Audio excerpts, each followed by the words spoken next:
Hi all and welcome to another lesson from Popen School. എൻ്റെ പേര് Sebastian. അപ്പം ഈ ഒരു വീഡിയോ ഞാൻ ക്വസ്റ്റ്യൻ ആൻസേഴ്സ് ഡിസ്കസ് ചെയ്യാൻ വേണ്ടിയിട്ടല്ല ഈ ഒരു വീഡിയോ ചെയ്യുന്നത്. അതായത് പ്രീവിയസ് ഇയേഴ്സ് ക്വസ്റ്റ്യൻസ് ആണ് നമ്മൾ ഇവിടെ എടുത്തിട്ടുള്ളത്. പക്ഷെ അതിന്റെ ആൻസർ പറയുക എന്നല്ല എൻ്റെ പ്രധാന ഉദ്ദേശം. ആൻസർ ഞാനവിടെ പറയും. പക്ഷേ എന്റെ പ്രധാന ഉദ്ദേശം എന്ന് പറയുന്നത് ഒരു കാര്യം നിങ്ങൾക്ക് കാണിച്ചു തരിക എന്നുള്ളതാണ്. അതായത് ഒരേ സിലബസ് ഉള്ള പരീക്ഷ വരുമ്പോ, ഫോർ എക്സാമ്പിൾ നമുക്ക് ICDS സൂപ്പർവൈസർ, അത് 2024 അതിന്റെ മെയിൻ എക്സാം നടന്നു, ആ ജനറൽ കാറ്റഗറി എക്സാം നടന്നു.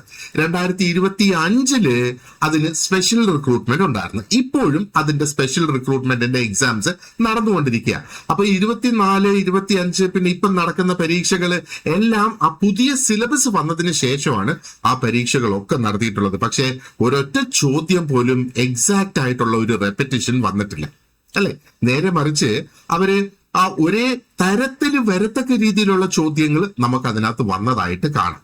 അപ്പോ ഇവിടെ സിലബസ് സെയിം ആണ്. ഇപ്പൊ CDPOയ്ക്കും ICDSനും സിലബസ് സെയിം അല്ല. CDPOയുടെ സിലബസ് സ്ലൈറ്റ്ലി ഡിഫറെന്റ് ആണ്. നമ്മൾ CDPOയ്ക്ക് പ്രിപ്പയർ ചെയ്യുമ്പോഴും ഈ ഒരു സ്ട്രാറ്റജി നമുക്ക് ഫോളോ ചെയ്ത് പ്രിപ്പയർ ചെയ്യാം എന്നുള്ളതാണ്. പക്ഷെ CDPOയുടെ പുതിയ സിലബസ് വന്നതിന് ശേഷം ആകെ ഒരു പരീക്ഷ മാത്രമേ നടന്നിട്ടുള്ളൂ. ഇനി അടുത്ത പരീക്ഷ നടക്കുമ്പോഴായിരിക്കും ആ പുതിയ സിലബസിനെ അടിസ്ഥാനപ്പെടുത്തി വരുന്ന രണ്ടാമത്തെ പരീക്ഷ.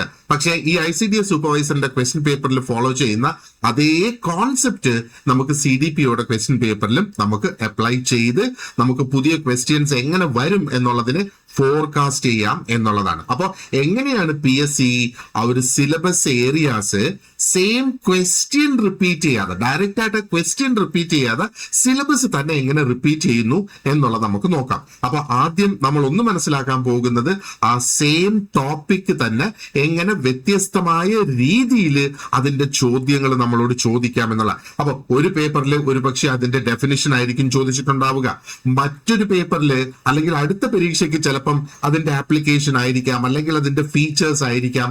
ഇനി ഒരു സ്റ്റേറ്റ്മെന്റ് തന്നിട്ട് അതിനെ അനലൈസ് ചെയ്യാനായിട്ട് പറയുന്നതാകാം, ഇല്ലെങ്കിൽ ഒരു മാച്ചിങ് ഫോർമാറ്റിലുള്ള ക്വസ്റ്റ്യൻ നമുക്ക് അവിടെ വരാം. ഓക്കെ, അപ്പോ ഇവിടെ നമ്മൾ മനസ്സിലാക്കേണ്ട ഒരു സംഗതി എന്ന് പറയുന്നത്, നമ്മൾ എക്സ്പെക്റ്റഡ് ക്വസ്റ്റ്യൻ എന്നും പറഞ്ഞു ഒരു ക്വസ്റ്റ്യൻ മാത്രം നമ്മൾ പഠിക്കരുത്. പകരം നമ്മൾ ചെയ്യേണ്ടത് ആ ഒരു കംപ്ലീറ്റ് കോൺസെപ്റ്റ് നമ്മൾ പഠിക്കുക. ആൻഡ് നമ്മുടെ ആ ഒരു ചിന്താഗതി ഇവിടെ ഒന്ന് ഷിഫ്റ്റ് ആകണം. അതായത് ആൻസർ നമ്മൾ കാണാതെ പഠിക്കുന്നതിന് പകരം ആ കോൺസെപ്റ്റ് ആണ് നമ്മൾ ഇതിന് പ്രിപ്പയർ ചെയ്യേണ്ടത് എന്ന് നമ്മൾ എപ്പോഴും മനസ്സിൽ വെക്കുന്നതിന് വേണ്ടിയിട്ടാണ് ഞാൻ ഈ ഒരു ഡിഫറൻസ് ഇവിടെ കാണിച്ചു തരുന്നത്. അതേപോലെ ആ ഫുൾ ക്വസ്റ്റ്യൻ പേപ്പർ അനലൈസ് ചെയ്യുന്ന വേളയിൽ നമുക്ക് മനസ്സിലാകും എന്തൊക്കെയാണ് ആ ഒരു ഹൈ പ്രയോറിറ്റിയിൽ നമ്മൾ നോക്കേണ്ട റിപ്പീറ്റഡ് ആയിട്ടുള്ള ഏരിയാസ് എന്നുള്ളതും നമുക്ക് മനസ്സിലാക്കാനായിട്ട് സാധിക്കും. ഇനി നമുക്ക് ആ ഒരു ക്വസ്റ്റ്യൻസിലേക്ക് കടക്കാം. ആദ്യം ഞാൻ എടുത്തിരിക്കുന്ന ചോദ്യം റീഹാബിലിറ്റേഷൻ ആൻഡ് ഡിസ്പ്ലേസ്മെന്റിനെ അടിസ്ഥാനപ്പെടുത്തിയിട്ടുള്ള ചോദ്യമാണ്. ഇനി 2024 ചോദിച്ച ചോദ്യം ഇതാണ്: Which of the following strategies is most effective in ensuring the long-term success of rehabilitation programs for displaced communities?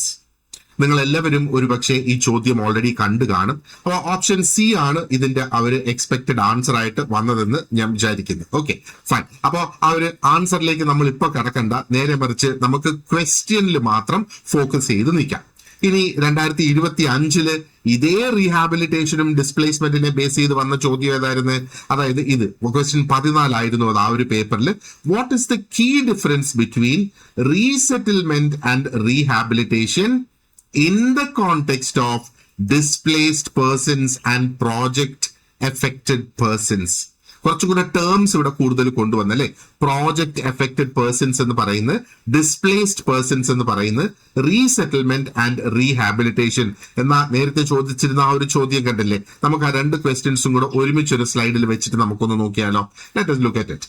അപ്പോ ഇതായിരുന്നു 2024 which of the following strategies is most effective in ensuring long term success. അപ്പോ ആ ഒരു long term success ഉറപ്പുവരുത്തുന്നതിന് എന്ത് strategy follow ചെയ്യണം?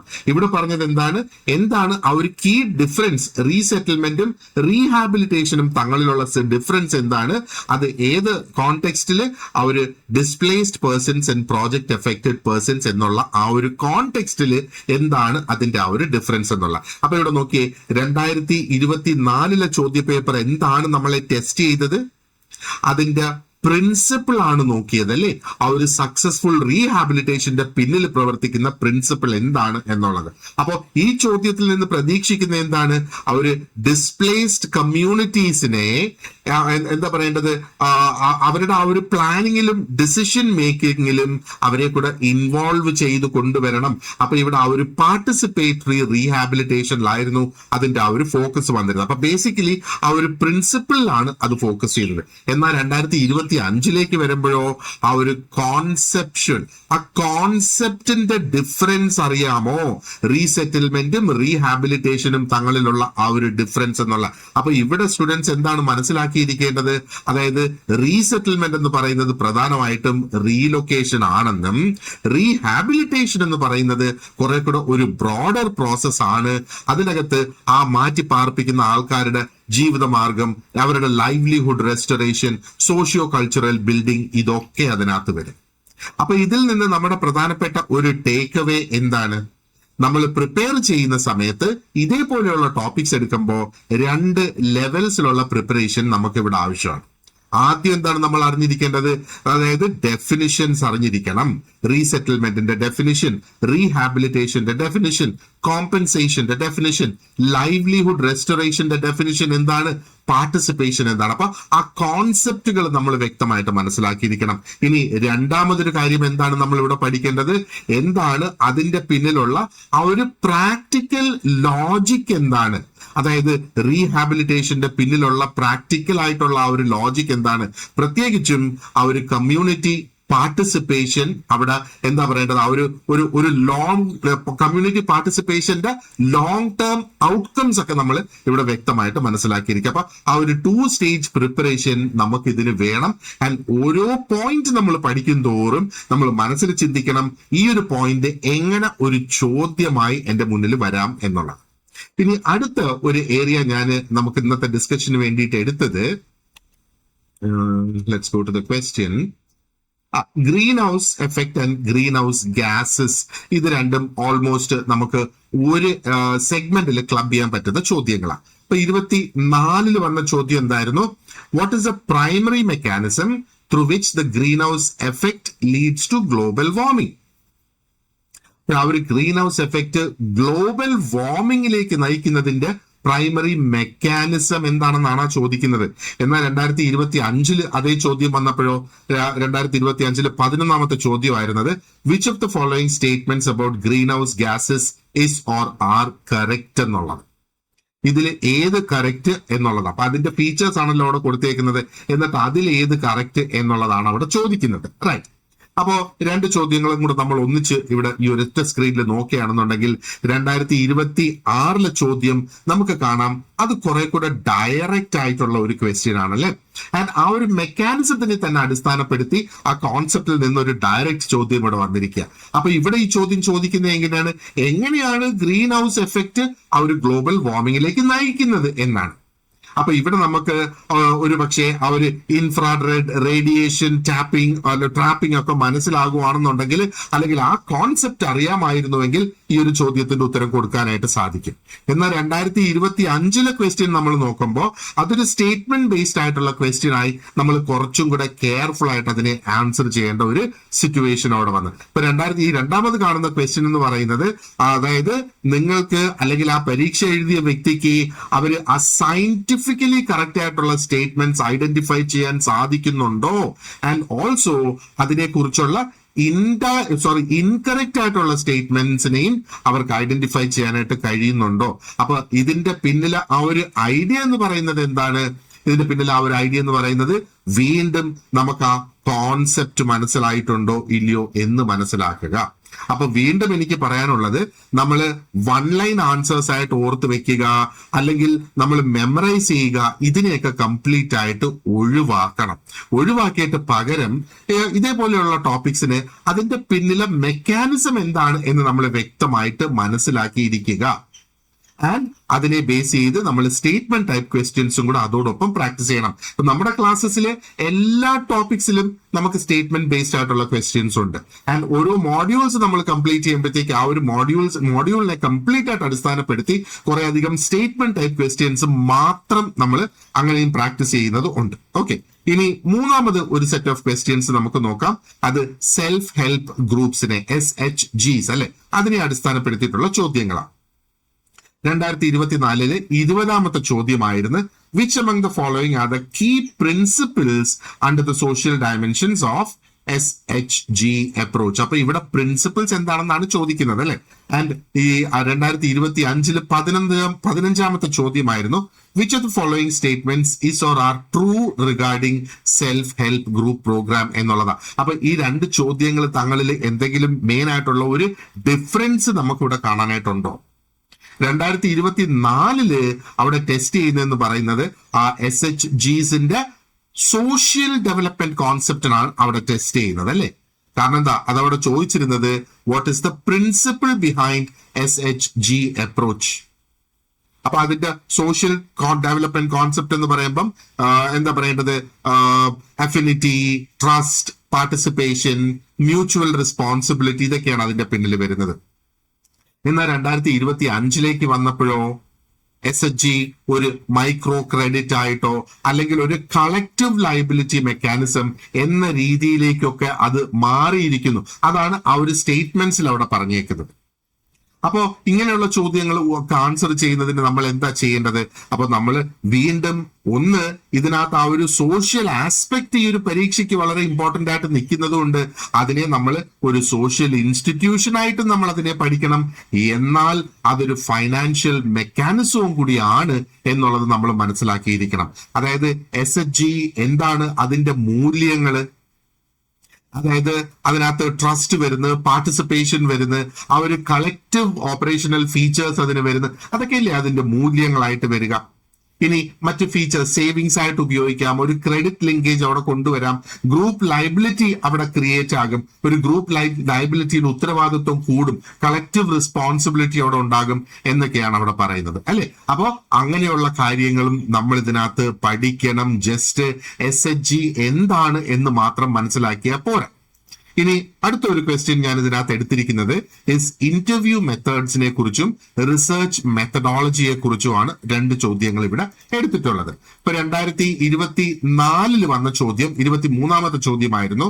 അവിടെ പറയുന്നത് എന്താ, those interviews do not have any predetermined set of questions during the conversation between the researcher and the interviewee is termed as. അപ്പൊ ഇത് ഒരു ഡെഫിനിഷൻ ആണ് ഇവിടെ തന്നിരിക്കുന്നത്.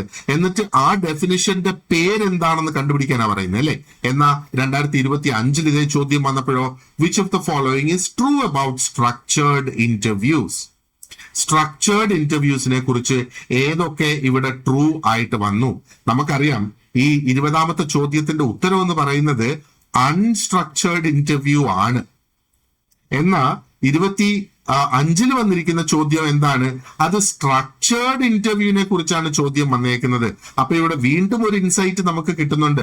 ഒരു ചോദ്യ പേപ്പറിൽ അവര് വെറുതെ അല്ല ആ ഓപ്ഷൻസ് അവിടെ ഇടുന്നത്. ഈ ഓപ്ഷൻസിനെ മനഃപൂർവ്വം നമ്മുടെ ശ്രദ്ധ തെറ്റിക്കുക എന്നുള്ള ഉദ്ദേശത്തോടു കൂടി ഒരു ഡിസ്ട്രാക്ഷൻ എന്ന നിലയിലാണ് ഈ ഓപ്ഷൻസിനെ അവിടെ ഇടുന്നത്.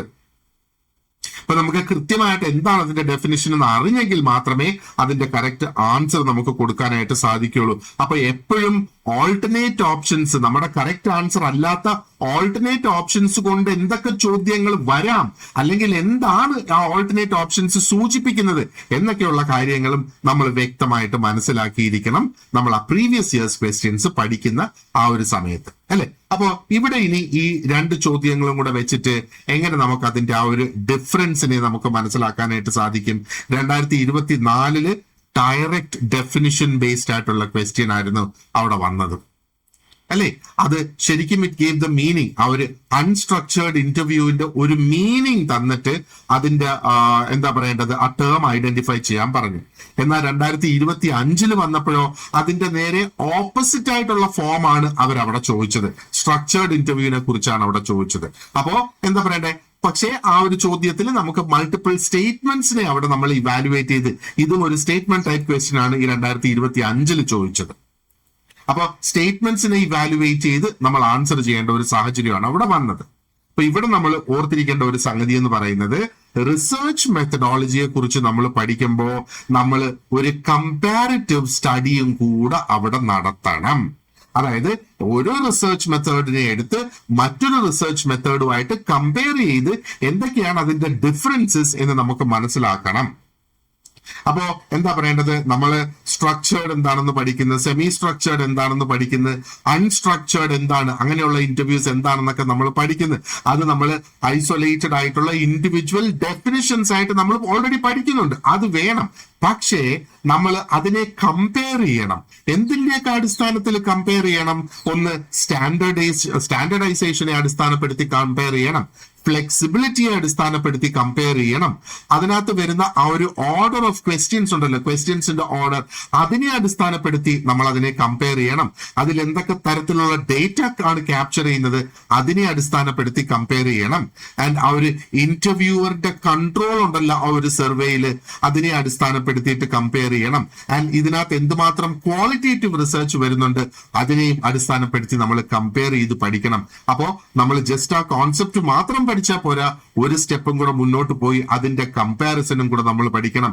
എന്റെ നോട്ട്സിൽ നിങ്ങൾ എപ്പോഴും ശ്രദ്ധിച്ചിട്ടുണ്ടാകും, ഇതേപോലെയുള്ള സംഗതികൾ വരുമ്പോ എപ്പോഴും മറ്റൊന്നുമായിട്ട് കമ്പയർ ചെയ്ത് കുറെ ഇൻഫർമേഷൻ ഒരു ടേബിളിലാക്കി ഞാനത് കൊടുത്തിട്ടുണ്ടാകും. അത് ഇങ്ങനെയുള്ള കോൺസെപ്റ്റ്സിന് മാത്രമല്ല, അല്ലെ റിസർച്ചിന് മാത്രമല്ല അത് ചെയ്യുന്നത്, നേരെ മറിച്ച് നമ്മൾ തിയറികൾ പഠിക്കുമ്പോഴും ഞാൻ അങ്ങനെ ആ ഒരു കമ്പാരിസൺ അവിടെ കൊണ്ടുവരാറുണ്ട്.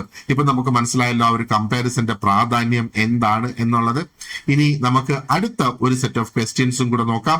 അതാണ് കാവൽ പ്ലസ് സ്കീമിനെ അടിസ്ഥാനപ്പെടുത്തിയുള്ള ചോദ്യങ്ങളാണ് ഇവിടെ. അപ്പൊ 2024 വന്ന ചോദ്യം എന്താണ്? Which among the following is not true about Kaval plus. എന്നാൽ 2025 വന്ന ചോദ്യമോ, what is the focus of Kaval plus scheme? രണ്ടും ഏകദേശം സെയിം കോൺസെപ്റ്റ് തന്നെയാണ് അവിടെ വന്നിരിക്കുന്നത് അല്ലെ. അപ്പോ ഈ താഴെ കൊടുത്തിരിക്കുന്നതിൽ ഏതാണ് കാവൽ പ്ലസിനെ കുറിച്ച് ശരിയല്ലാത്തത്? അതേപോലെ എന്താണ് കാവൽ പ്ലസിന്റെ ആ ഒരു സ്കീമിന്റെ ഫോക്കസ് എന്താണ്? ഇപ്പൊ 2024 ചോദ്യം എന്ന് പറയുന്നത് കുറെ കൂടെ ഡിമാൻഡിങ് ആയിട്ടുള്ള ഒരു ക്വസ്റ്റ്യൻ ആണ്.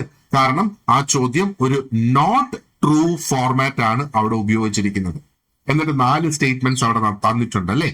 അപ്പോ എന്താണ് കാവൽ പ്ലസിന്റെ യഥാർത്ഥ സ്വഭാവം എന്നുള്ളത്, അതിന്റെ നേച്ചർ എന്താണെന്നുള്ളത് മനസ്സിലാക്കിയെങ്കിൽ മാത്രമേ നമുക്ക് അതിന്റെ ആ ഒരു കൃത്യമായ ഉത്തരത്തിലേക്ക് ചെല്ലാനായിട്ട് സാധിക്കുള്ളൂ. എന്നാൽ 2025 ചോദ്യം ആ സെയിം ടോപ്പിക്കില് പക്ഷേ കുറെ കൂടെ സിംപ്ലിഫൈഡ് ആയിട്ടുള്ള ഒരു വേർഷൻ ആയിരുന്നു എന്ന് വേണമെങ്കിൽ നമുക്ക് പറയാം.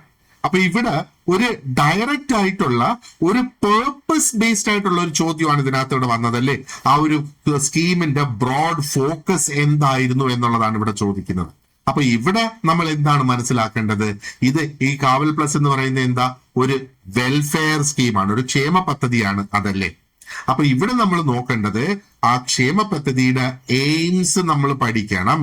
അപ്പൊ അതിന്റെ ആ ഒരു ബ്രോഡ് എയിം എന്താണ്? അതൊരു ടിപ്പിക്കൽ ക്വസ്റ്റ്യൻ ആയിട്ട് വരാം ഈ എന്താ പറയേണ്ടത് ഈ 2025 വന്നിരിക്കുന്ന ആ ഒരു ചോദ്യം.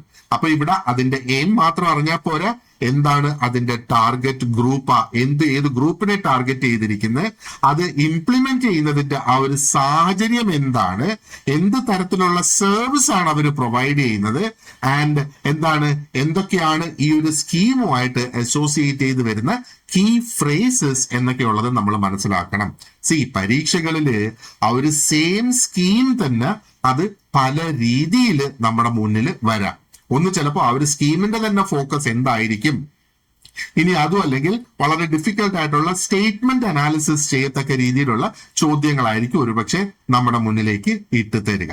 അപ്പൊ ഇവിടെ നമ്മൾ മൊത്തം 5 ക്വസ്റ്റ്യൻസ്, അപ്പൊ 5 10 ക്വസ്റ്റ്യൻസ് നമ്മൾ അനലൈസ് ചെയ്തിട്ടുണ്ട്. അപ്പൊ പ്രീവിയസ് ഇയർ ക്വസ്റ്റ്യൻ പഠിക്കുമ്പോൾ ഇനി ശ്രദ്ധിക്കുക, ആ ഒരു ക്വസ്റ്റ്യൻ പഠിക്കുമ്പോൾ നമ്മൾ അതിന്റെ ഓൾട്ടർനേറ്റ് ഓപ്ഷൻസ് എന്താണെന്ന് നോക്കണം. ആ ഓൾട്ടർനേറ്റ് ഓപ്ഷൻസ് നമുക്ക് അടുത്ത വർഷം ഒരു ചോദ്യമായി വരാൻ സാധ്യതയുണ്ടോ എന്നുള്ളത് നോക്കണം. ആൻഡ് അതായത് ഇപ്പം ഒരു ഇൻഫർമേഷന് പല ഏരിയാസ് ഉണ്ടല്ലേ, അതിന്റെ ഡെഫിനിഷൻ ഉണ്ട്, അതിന്റെ യൂസസ് ഉണ്ട്, അതിന്റെ എക്സ്പ്ലനേഷൻ ഉണ്ട്, അതിലെ കീ ടേംസ് ഉണ്ട്. അങ്ങനെ എന്തിനെയൊക്കെ അടിസ്ഥാനപ്പെടുത്തിയിട്ടാണ് ചോദ്യങ്ങൾ അവിടെ ചോദിക്കുന്നത്. നമ്മൾ നോട്ട്സ് വായിക്കുമ്പോഴും നമ്മൾ എവിടെന്നെങ്കിലും വായിച്ചു പഠിക്കുമ്പോഴും നമ്മുടെ മനസ്സിൽ ഒരു ചോദ്യം അതിനെക്കുറിച്ച് രൂപപ്പെട്ട് വരികയും വേണം. അതും നമുക്ക് വളരെയധികം ഹെൽപ്ഫുൾ ആയിരിക്കും ഇത് പഠിക്കുന്നതിന്. അതോടൊപ്പം ഞാൻ നിങ്ങളെ ഒന്ന് അറിയിക്കട്ടെ, നമ്മൾ ICDS സൂപ്പർവൈസറിനും CDPOയ്ക്കുള്ള long term preparation already start ചെയ്തിട്ടുണ്ട്. നമുക്കറിയാം CDPOയുടെ നോട്ടിഫിക്കേഷൻ ഈ മാസം തന്നെ വരും. അത് PSC ഓൾറെഡി നമ്മളെ അറിയിച്ചിട്ടുള്ള ഒരു സംഗതിയാണ് അല്ലെ. അപ്പൊ ഇതിന് രണ്ടിനും നമുക്ക് വാട്സാപ്പ് സ്റ്റഡി ഗ്രൂപ്പ്സ് ഉണ്ട്. ഈ സ്റ്റഡി ഗ്രൂപ്പിൽ ജോയിൻ ചെയ്താൽ നിങ്ങൾക്ക് നമ്മൾ കണ്ടക്ട് ചെയ്യുന്ന കോഴ്സിനെ കുറിച്ചുള്ള വിവരങ്ങൾ ലഭിക്കും, പരീക്ഷയുടെ അപ്ഡേറ്റ്സ് നിങ്ങൾക്ക് ലഭിക്കും, ഇതേപോലെയുള്ള കോമൺ ഡിസ്കഷൻസിലെല്ലാം നിങ്ങൾക്ക് പങ്കാളികളാകാൻ അവിടെ സാധിക്കും. അപ്പൊ അതിന്റെ ഡിസ്ക്രിപ്ഷൻ ബോക്സിൽ ഈ വീഡിയോയുടെ ഞാൻ അതായത് ഗ്രൂപ്പുകളിൽ ജോയിൻ ചെയ്യുന്നതിനുള്ള ലിങ്ക് ഞാൻ അവിടെ കൊടുത്തിട്ടുണ്ടാകും. പിന്നെ കോഴ്സിനെ കുറിച്ച് കൂടുതൽ അറിയാൻ ആർക്കെങ്കിലും താല്പര്യമുണ്ടെങ്കിൽ എന്നെ ഈ കൊടുത്തിരിക്കുന്ന നമ്പറിൽ ഒന്ന് കോൺടാക്ട് ചെയ്തോളൂ. ഇതേ നമ്പർ തന്നെ ഞാൻ ഡിസ്ക്രിപ്ഷൻ ബോക്സിലും കൊടുത്തിട്ടുണ്ടാകും. എന്നെ വിളിക്കുകയോ മെസ്സേജ് അയക്കുകയോ ചെയ്യാം വാട്സാപ്പിൽ, and I will respond to you. Alright, so thank you very much for watching this lesson and I hope you have learned something valuable today. അപ്പൊ നിങ്ങൾ ഈ ചാനൽ ഇതുവരെ സബ്സ്ക്രൈബ് ചെയ്തിട്ടില്ലെങ്കിൽ ഒന്ന് സബ്സ്ക്രൈബ് ചെയ്യുക. അതേപോലെ ഇതിനെക്കുറിച്ച് ഈ വീഡിയോ നിങ്ങൾക്ക് ഹെൽപ്ഫുൾ ആയിരുന്നോ അല്ലയോ, ഇതുപോലെയുള്ള വീഡിയോസ് അല്ലെങ്കിൽ എന്ത് തരത്തിലുള്ള വീഡിയോസ് ആണ് നിങ്ങൾ ആഗ്രഹിക്കുന്നത്, അങ്ങനെയൊക്കെയുള്ള കാര്യങ്ങൾ കമന്റ്സിൽ പറയുവാണെന്നുണ്ടെങ്കിൽ എനിക്ക് അതനുസരിച്ചുള്ള വീഡിയോസ് പ്രിപ്പയർ ചെയ്ത് നിങ്ങളുടെ മുന്നിൽ എത്തിക്കാനായിട്ട് സാധിക്കും. So thank you once again for watching this video and you have an excellent day ahead.